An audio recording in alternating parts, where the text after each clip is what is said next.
جب ہم فوج کا سوچتے ہیں تو ذہن میں کیا آتا ہے؟ ٹینک، فوجی وردیاں، سرحدوں کی حفاظت اور جنگی حکمت عملی۔ یہی سب کچھ بالکل۔ لیکن کیا ہو اگر کسی فوج کا ایک بڑا کارنامہ میدان جنگ کے بجائے کلاس روم میں ہو؟ یہ ایک ایسا تضاد ہے جو سوچنے پر مجبور کرتا ہے۔ اور یہی آج کی ہماری گفتگو کا سب سے دلچسپ پہلو ہے۔ ہم ایک ایسے ادارے کو سمجھنے کی کوشش کر رہے ہیں جو طاقت کے استعمال کے لیے جانا جاتا ہے، لیکن اس نے اپنی توانائی ذہنوں کی تعمیر میں کیسے صرف کی۔ یہ ایک غیر معمولی کہانی ہے۔ بالکل، اور آج ہم اسی غیر معمولی تعلق کی گہرائی میں اتریں گے۔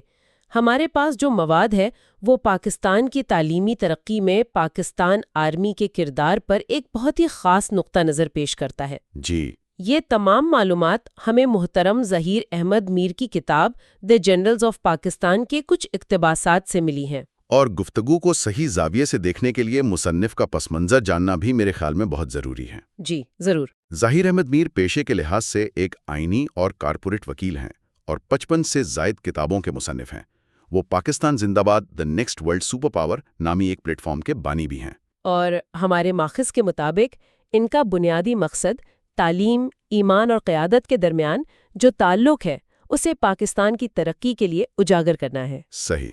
تو آج ہماری کوشش یہ سمجھنا ہے کہ اس کتاب کے مطابق فوج کی تعلیمی میدان میں شمولیت کے پیچھے کیا سوچ تھی اور اس سوچ کو حقیقت میں کیسے بدلا گیا۔ تو گویا ہم اس سوال کا جواب تلاش کر رہے ہیں کہ ایک ادارہ جو ملک کی جغرافیائی سرحدوں کی حفاظت کے لیے بنا تھا، اس نے ملک کی نظریاتی اور علمی سرحدوں کی حفاظت کو اپنی ذمہ داری کیوں سمجھا اور کیسے سمجھا۔ چلے اسی سوال سے شروع کرتے ہیں۔ کتاب ایک بہت ہی طاقتور جملے سے اپنی دلیل کا آغاز کرتی ہے۔ علم ایمان کا قلعہ ہے۔ یہ سننے میں تو بہت اچھا لگتا ہے، لیکن مصنف کی نظر میں اس کا مطلب کیا ہے؟ یہ کیسا قلعہ ہے اور یہ کس چیز سے بچا رہا ہے؟ یہ ایک بہت اہم سوال ہے۔ کتاب کے نقطۂ نظر سے یہ جملہ پورے فلسفے کی بنیاد ہے۔ یہاں قلعہ صرف ایک استعارہ نہیں ہے۔ اچھا۔ مصنف یہ دلیل پیش کر رہے ہیں کہ پاکستان آرمی کی ابتدائی قیادت نے یہ سمجھ لیا تھا کہ 20ویں صدی میں قومی دفاع صرف ہتھیاروں سے ممکن نہیں تھا۔ ایک حقیقی اور پائیدار دفاع کے لیے ایک ایسی قوم کی ضرورت تھی جو نظریاتی طور پر مضبوط ہو، اپنے مقصد سے واقف ہو اور وہ بیرونی پروپیگنڈے کا مقابلہ کر سکے۔ تو یہ قلعہ دراصل نظریاتی حملوں اور فکری انتشار کے خلاف ایک دفاعی حصار ہے۔ بالکل، آپ نے صحیح پکڑا۔ یہ قلعہ قومی شناخت بحران کے خلاف ایک دیوار ہے۔ یہ تو بہت دلچسپ بات ہے، یعنی یہ کہ ایک ان پڑھ یا کم تعلیم یافتہ قوم، چاہے اس کے پاس دنیا کے بہترین ہتھیار کیوں نہ ہو، وہ اندر سے کھوکھلی ہوتی ہے۔ جی، وہ اندر سے کھوکھلی ہوتی ہے اور اس کی نظریاتی سرحدیں غیر محفوظ رہتی ہیں۔ صحیح۔ مصنف کا بنیادی نقطہ یہی ہے۔ ان کے مطابق قومی سلامتی کی دو پرتیں ہیں، ایک ظاہری جو جغرافیائی سرحدوں کی حفاظت کرتی ہے، اور دوسری باطنی جو قوم کے عقائد اور نظریے کی حفاظت کرتی ہے۔ بالکل، اور اس دوسری زیادہ اہم سرحد کی حفاظت صرف علم اور تعلیم کے ذریعے ہی ہو سکتی ہے۔ اسی لیے کتاب میں یہ کہا گیا ہے کہ تعلیم کے بغیر دفاع نامکمل ہے۔ تو یہ ایک ایسی دیوار ہے جو صرف اینٹوں سے نہیں بلکہ شعور اور کردار سے تعمیر ہوتی ہے۔ جی ہاں۔ تو اس فلسفے کو عملی شکل دینے کے لیے ہم دیکھتے ہیں کہ cadet colleges, army public schools اور یہاں تک کہ یونیورسٹیوں کا ایک پورا نیٹ ورک قائم کیا گیا۔ جی، ایک پورا سلسلہ شروع ہوا۔ ہمارے سننے والے شاید سوچ رہے ہوں گے کہ یہ اس وقت کے عام سرکاری اسکولوں سے کیسے مختلف تھے؟ کیا یہ صرف بہتر عمارتیں اور زیادہ وسائل کی بات تھی؟ نہیں، ماخوذ کے مطابق فرق وسائل سے کہیں زیادہ گہرا تھا۔ یہ ادارے ایک خاص سماجی اور قومی مقصد کے تحت بنائے گئے تھے۔ اچھا، وہ مقصد کیا تھا؟ کتاب یہ بتاتی ہے کہ ان کا مقصد 3 سطوحوں کو ایک ہی نظام میں اکٹھا کرنا تھا۔ پہلا، نظم و ضبط یعنی ڈسپلن، دوسرا اخلاق، اور تیسرا حب الوطنی۔ یہ صرف نصاب پڑھانے کی جگہ نہیں تھیں، بلکہ ایک خاص قسم کا شہری اور مستقبل کا رہنما تیار کرنے کی ایک طرح سے فیکٹریاں تھیں۔ ان تینوں میں سے نظم و ضبط، اخلاق اور حب الوطنی، کیا ماخذ یہ بتاتا ہے کہ کس پر سب سے زیادہ زور دیا گیا اور کیوں؟ کیونکہ یہ تینوں ہی بہت اہم اخطار ہیں۔ کتاب کے تجزیے سے یہ واضح ہوتا ہے کہ اگرچہ تینوں اہم تھے، لیکن نظم و ضبط کو بنیادی حیثیت حاصل تھی۔ اچھا، اس کی کیا وجہ تھی؟ اس کی وجہ یہ ہے کہ یہ فوج کے اپنے کلچر کا مرکزی جز ہے۔ مصنف کے مطابق فوج کا ماننا تھا کہ ایک غیر منظم معاشرہ کبھی ترقی نہیں کر سکتا۔ یعنی وقت کی پابندی، ذمہ داری کا احساس۔ جی، اور اصولوں کی پاسداری، یہ وہ چیزیں تھیں جنہیں تعلیمی نظام کے ڈی این اے میں شامل کرنے کی کوشش کی گئی۔ اخلاق اور حب الوطنی اسی نظم و ضبط کی بنیاد پر تعمیر ہونی تھی۔ تو یہ صرف کردار سازی نہیں تھی، یہ ایک طرح سے ایک خاص قسم کی قومی شناخت کی انجینئرنگ تھی۔ بالکل۔ ماخذ یہ بتا رہا ہے کہ فوج نے ایک ایسے شہری کا تصور کیا جو نہ صرف قابل ہو بلکہ ریاست کے نظریے سے بھی مکمل طور پر ہم آہنگ ہو۔ یہ تو ایک بہت بڑا سماجی منصوبہ لگتا ہے۔ آپ نے بالکل صحیح لفظ استعمال کیا، سماجی منصوبہ۔ کتاب اسے اسی طرح پیش کرتی ہے۔ یہ صرف تعلیم کا فروغ نہیں تھا، بلکہ ایک متبادل سماجی ماڈل بنانے کی کوشش تھی۔ ایک ایسا ماڈل جہاں قابلیت کو پہچانا جائے؟ جی، جہاں اصولوں کی حکمرانی ہو اور جہاں ذاتی مفاد پر قومی مفاد کو ترجیح دی جائے۔ ان اداروں کا مقصد ایک ایسی ایلیٹ کلاس تیار کرنا تھی جو صرف پیسے یا خاندانی پس منظر کی وجہ سے ایلیٹ نہ ہو۔ بالکل، بلکہ اپنے کردار، قابلیت اور ملک سے وفاداری کی وجہ سے ہو۔ بالکل صحیح۔ یہ آئیڈیا تو بہت طاقتور ہے کہ علم ایک قلعہ ہے، لیکن نظریات اور حقیقت میں اکثر بہت بڑا فاصلہ ہوتا ہے۔ ہوتا ہے جی۔ کیا ماخذ یہ بتاتا ہے کہ اس خوبصورت خیال کو حقیقت میں کیسے بدلا گیا؟ کیا کوئی خاص شخص یا حکمت عملی اس کے پیچھے تھی؟ جی، کتاب اس سلسلے میں پاکستان کے سابق صدر اور army chief general Ayub Khan کے کردار کو مرکزی حیثیت دیتی ہے۔ اچھا۔ مصنف کے مطابق ایوب خان نے اس ویژن کو محض ایک فلسفہ نہیں رہنے دیا، بلکہ اسے ایک منظم، مربوط اور قومی سطح کے پروگرام میں تبدیل کیا۔ یہ کوئی اتفاقی عمل نہیں تھا، بلکہ ایک سوچی سمجھی حکمت عملی تھی۔ اور وہ سمت کیا تھی؟ ان اداروں میں کن اصولوں کو سب سے زیادہ اہمیت دی گئی؟ ہمارے ماخذ کے مطابق 2 اصولوں پر کوئی سمجھوتا نہیں کیا گیا: میرٹ اور ڈسپلن۔ میرٹ اور ڈسپلن۔ جی، اور یہ دونوں اصول اس وقت کے روایتی سماجی ڈھانچے کے لیے انقلابی تھے۔ میرٹ کا مطلب تھا کہ داخلہ اور ترقی صرف اور صرف قابلیت کی بنیاد پر ہوگی، چاہے کوئی کسی بھی طبقے، علاقے یا خاندان سے تعلق رکھتا ہو۔ اس نے تو پھر ان باصلاحیت نوجوانوں کے لیے دروازے کھول دیے ہوں گے جن کے پاس سفارش یا دولت نہیں تھی۔ بالکل، یہی اس کا سب سے بڑا اثر تھا۔ اس وقت کے سماجی حالات میں میرٹ کو نافذ کرنا کتنا بڑا چیلنج رہا ہوگا؟ کیا کتاب اس پر کوئی روشنی ڈالتی ہے کہ اس سے روایتی اشرافیہ یا جاگیردار طبقے پر کیا اثر پڑا؟ کتاب اس کی تفصیل میں تو نہیں جاتی، لیکن وہ اس بات کی طرف اشارہ ضرور کرتی ہے کہ یہ ایک بہت بڑی سماجی تبدیلی تھی۔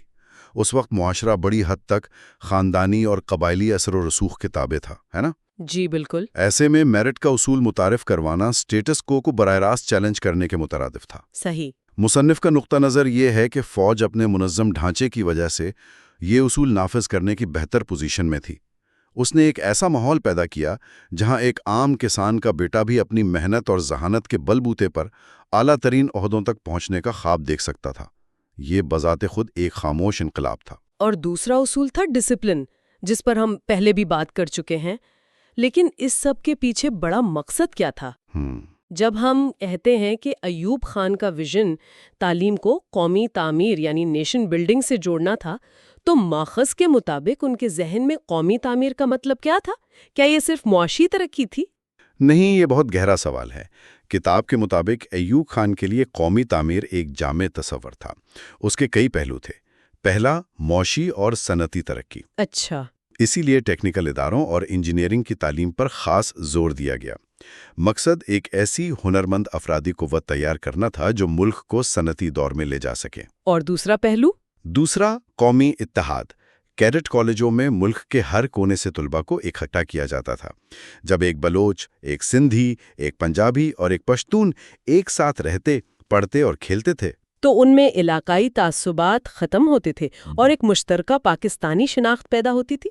جی بالکل، تو تعلیم کو قومی یکجہتی کا ایک ذریعہ بنایا جا رہا تھا۔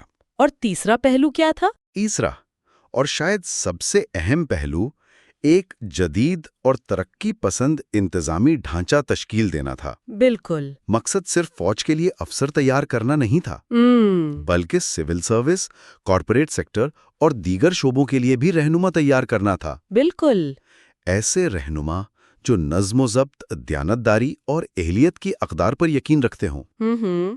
تو مصنف کے مطابق یہ ایک طویل مدتی منصوبہ تھا جس کا مقصد پاکستان کی پوری سماجی، معاشی اور انتظامی مشینری کو جدید بنیادوں پر استوار کرنا تھا، اور تعلیم اس عظیم منصوبے کا انجن تھی۔ تو جب ہم ان تمام نکات کو ایک ساتھ جوڑتے ہیں تو ہمارے سامنے کیا تصویر ابھرتی ہے؟ ایک طرف علم بطور دفاع کا فلسفہ ہے اور دوسری طرف اس پر عمل درآمد کی ایک تاریخی مثال جو ایوب خان کے دور سے منسوب کی گئی ہے۔ اس سب کا مجموعی مطلب کیا نکلتا ہے؟ اگر ہم اس سب کا خلاصہ کریں تو کتاب جو تصویر پیش کرتی ہے وہ یہ کہ پاکستان کی فوجی قیادت نے خاص طور پر ایوب خان کے دور میں قومی سلامتی کو صرف فوجی اینک سے نہیں دیکھا۔ انہوں نے یہ سمجھا کہ ایک مضبوط قوم کی بنیاد تعلیم یافتہ، ہنرمند اور نظریاتی طور پر پرعزم شہریوں پر ہوتی ہے۔ اس مقصد کے لیے انہوں نے ایک حکمت عملی کے تحت ریاستی سرپرستی میں ایک اعلیٰ معیار کا متوازی تعلیمی نظام قائم کرنے کی کوشش کی۔ متوازی تعلیمی نظام یہ ایک دلچسپ اصطلاح ہے، یعنی ایک ایسا نظام جو مرکزی دھارے کے تعلیمی نظام کے ساتھ ساتھ چلے اور ایک خاص قسم کی قیادت اور شہری پیدا کرے۔ جی بالکل۔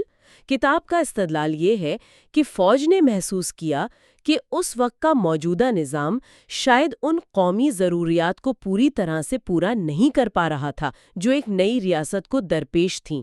تو انہوں نے اس خلا کو پر کرنے کے لیے اپنا کردار ادا کیا۔ جی، یہ صرف اسکول اور کالج کھولنا نہیں تھا، بلکہ ایک ایسا ماڈل متعارف کروانا تھا جس کی بنیاد میرٹ، ڈسپلن اور حب الوطنی پر تھی۔ مصنف کے مطابق یہ آنے والی نسلوں میں ایک ایسی سرمایہ کاری تھی جس کا مقصد انہیں ملک کی باغ ڈور سنبھالنے کے لیے تیار کرنا تھا۔ یہ ایک ویژن تھا کہ مستقبل کا پاکستان کیسا نظر آنا چاہیے۔ بالکل۔ تو اگر ہم پوری کہانی کو جوڑیں تو یہ ایک نظریے سے شروع ہوتی ہے کہ علم دراصل دفاع کی پہلی لائن ہے۔ جی۔ پھر اس نظریے کو عملی شکل دینے کے لیے ادارے بنائے جاتے ہیں جو صرف کتابیں نہیں پڑھاتے بلکہ ایک خاص قسم کا کردار بناتے ہیں جس میں نظم و ضبط اور حب الوطنی شامل ہے۔ صحیح۔ اور آخر میں ماخذ اس پورے منصوبے کا سہرا ایوب خان کی قیادت کو دیتا ہے جنہوں نے اسے ایک ٹھوس قومی ویژن کا حصہ بنایا۔ یہ ایک بہترین خلاصہ ہے۔ یہ تینوں نکات اس ماخذ میں پیش کردہ دلیل کے مرکزی ستون ہیں: نظریہ، ادارہ سازی اور قیادت۔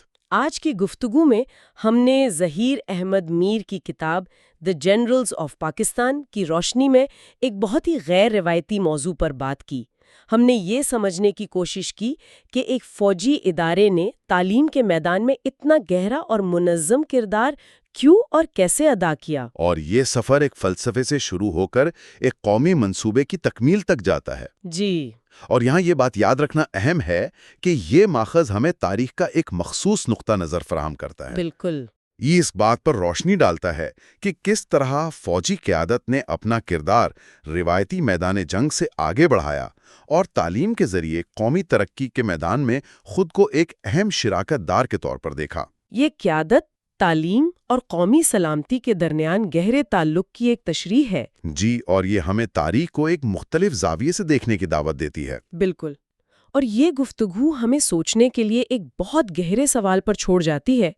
ہمارے ماخذ نے یہ واضح کیا کہ کس طرح دفاع کے لیے بنائے گئے ایک ادارے نے ذہنوں کی تعمیر کا کام بھی سنبھالا۔ ہاں، یہ ہمیں اس سوال پر غور کرنے کی دعوت دیتا ہے کہ جب ایک شعبے کے اصول جیسے فوج کا نظم و ضبط پر زور کسی دوسرے بالکل مختلف شعبے جیسے تعلیم پر لاگو کیے جاتے ہیں تو اس کے ممکنہ فوائد اور چیلنجز کیا ہو سکتے ہیں؟ یہ بہت اہم سوال ہے۔ کیا اس سے کارکردگی بہتر ہوتی ہے یا یہ تخلیقی صلاحیتوں کو محدود کر دیتی ہے؟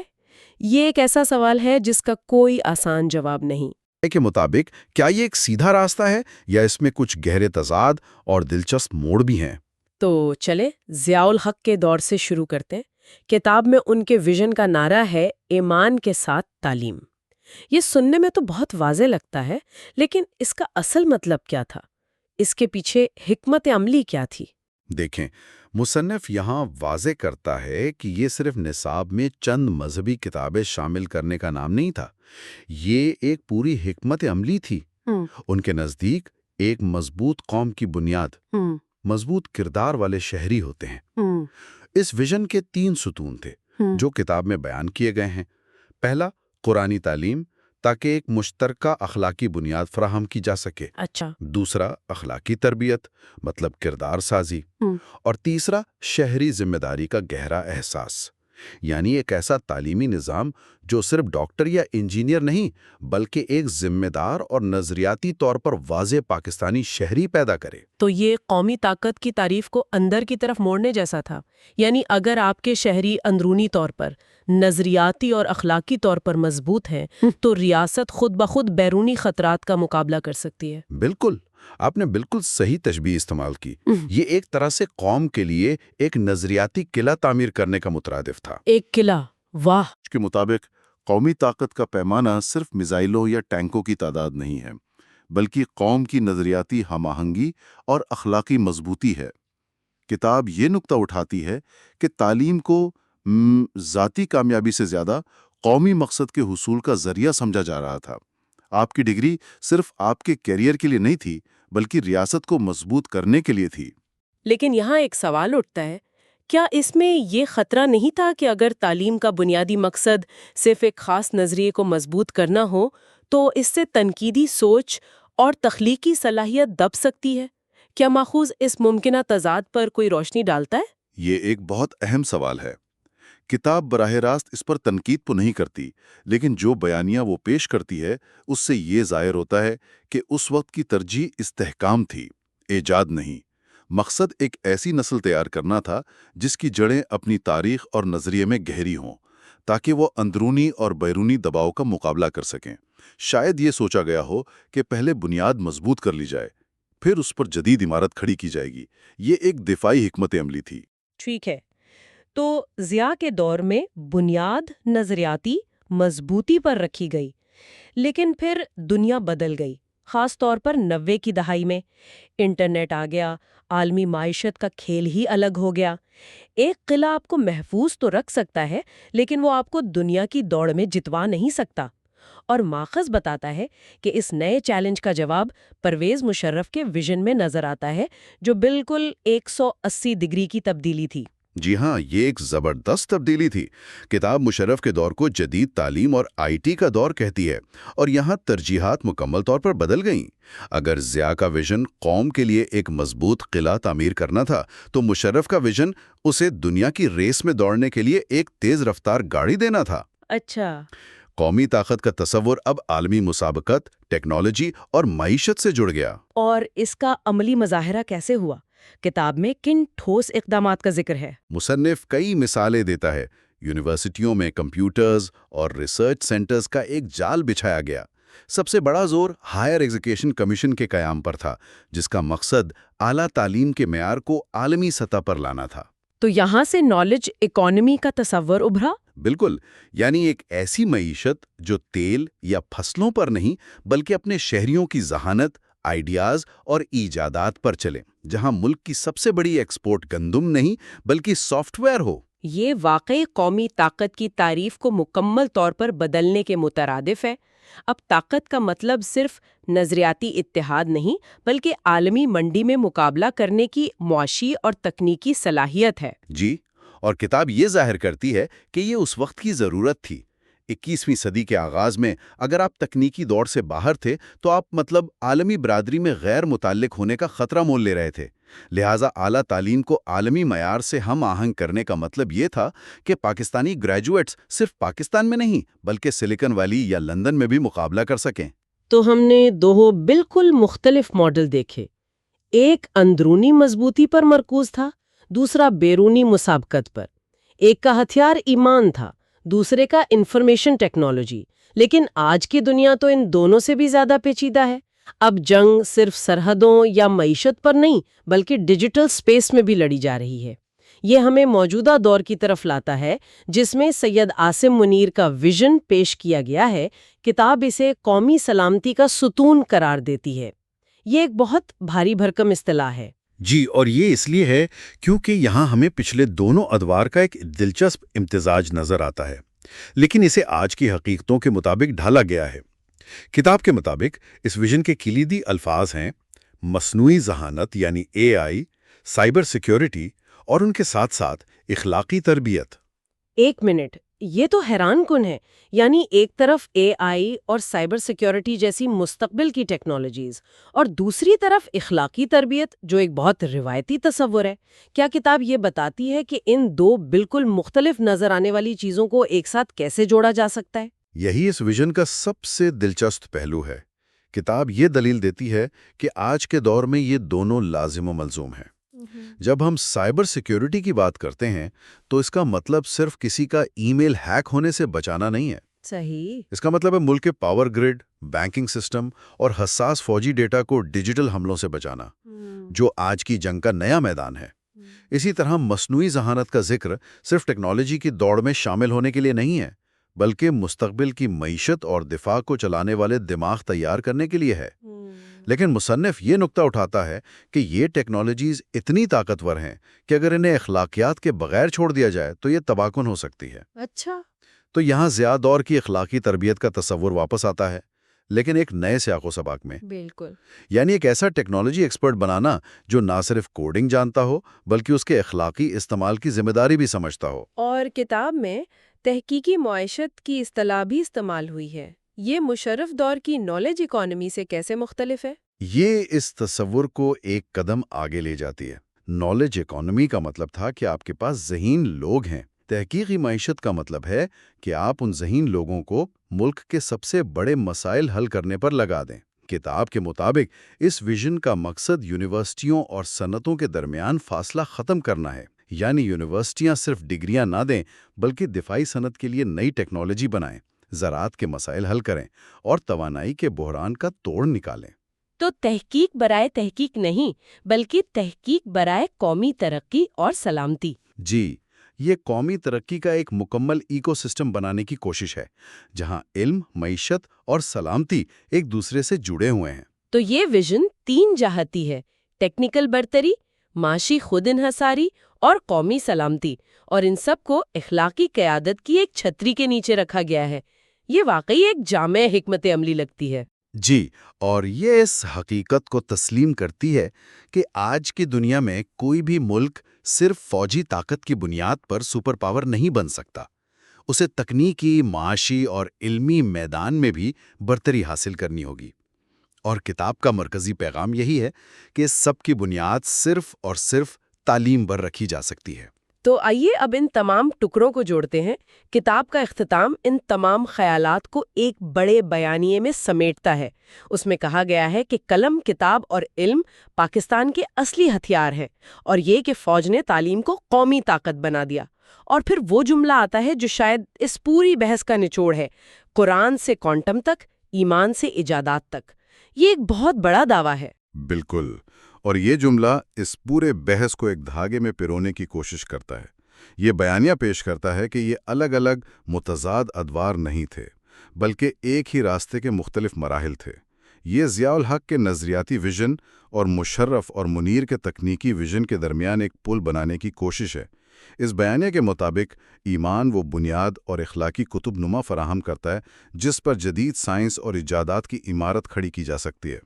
قرآن سے کوانٹم تک، یہ جملہ اپنے اندر ایک پوری تاریخ اور مستقبل کا منصوبہ سموئے ہوئے ہے۔ یہ اس گہری کشمکش کو حل کرنے کی کوشش کرتا ہے جس کا سامنا بہت سے معاشروں کو ہے، کہ اپنی روایتی اور روحانی جڑوں کو چھوڑے بغیر جدیدیت اور مستقبل کی ٹیکنالوجی کو کیسے اپنایا جائے۔ آپ نے صحیح نقطہ اٹھایا۔ یہ بیانیہ کہتا ہے کہ ایمان اور سائنس ایک دوسرے کی ضد نہیں ہیں، بلکہ ایک دوسرے کی تکمیل کر سکتے ہیں۔ ایمان آپ کو مقصد اور کیوں فراہم کرتا ہے، جبکہ سائنس اور ٹیکنالوجی آپ کو اس مقصد کو حاصل کرنے کے کیسے اور اوزار فراہم کرتی ہیں۔ یہ پاکستان کی قومی شناخت کو ایک ایسے فریم ورک میں پیش کرتا ہے جو بے وقت روایتی بھی ہے اور انتہائی ماڈرن بھی ہے۔ اور اسی بیانیے کی بنیاد پر آخر میں ایک بہت بڑا دعویٰ سامنے آتا ہے: پاکستان زندہ باد، the next world super power. اس سے یہ واضح ہوتا ہے کہ تعلیم سے جڑے ان تمام اقدامات کا حتمی مقصد صرف اندرونی اصلاح یا علاقائی طاقت بننا نہیں ہے۔ جی، یہ دعویٰ اس پورے ویژن کے حتمی مقصد کو ظاہر کرتا ہے۔ یہ عالمی سطح پر ایک قائدانہ کردار ادا کرنے کا عزم ہے، اور مصنف کے مطابق اس عزم کی بنیاد اینٹوں اور مارٹر پر نہیں بلکہ تعلیم، علم اور ٹیکنالوجی پر رکھی جا رہی ہے۔ یہ ایک ایسا خواب ہے جسے پورا کرنے کے لیے کتاب کے مطابق پوری قوم کو ایک علمی انقلاب کے راستے پر چلنا ہوگا۔ تو ان ذرائع کی روشنی میں ہم نے دیکھا کہ پاکستان میں تعلیمی ویژن کس طرح ایمان پر مبنی کردار سازی سے شروع ہوا، پھر آئی ٹی کے ذریعے عالمی مسابقت کی دوڑ میں شامل ہوا، اور اب مصنوعی ذہانت اور تحقیقی معیشت کو براہ راست قومی سلامتی سے جوڑ رہا ہے۔ اور ان تمام ادوار میں جو ایک بات مشترک نظر آتی ہے وہ یہ ہے کہ تعلیم کو کبھی بھی صرف انفرادی ترقی کا ذریعہ نہیں سمجھا گیا، اسے ہمیشہ قومی طاقت، قومی شناخت اور قومی تقدیر کی تشکیل کا ایک مرکزی آلہ سمجھا گیا۔ طریقے اور ترجیحات وقت کے ساتھ بدلتی رہیں، لیکن بنیادی اصول وہی رہا۔ یہ گفتگو ایک بہت اہم سوال پر ختم ہوتی ہے جس پر غور کیا جا سکتا ہے۔ کتاب قرآن سے کوانٹم تک کا ایک بہت مربوط اور سیدھا سفر پیش کرتی ہے، لیکن ہماری گفتگو سے یہ بھی ظاہر ہوتا ہے کہ یہ اتنا آسان نہیں۔ یہ سوچنے کی بات ہے کہ کوئی بھی قوم اپنی گہری روایتی اقدار کو برقرار رکھتے ہوئے مصنوعی ذہانت جیسی تیز رفتار اور انقلابی ٹیکنالوجیز کو حقیقت میں کیسے اپنا سکتی ہے۔ کیا ان دو دنیاؤں کے درمیان ایک ہموار پل تعمیر کیا جا سکتا ہے، یا اس سفر میں ہمیشہ ایک بنیادی کشمکش اور تضاد موجود رہے گا؟ اس سفر میں کیا مواقع اور کیا خطرات پوشیدہ ہیں؟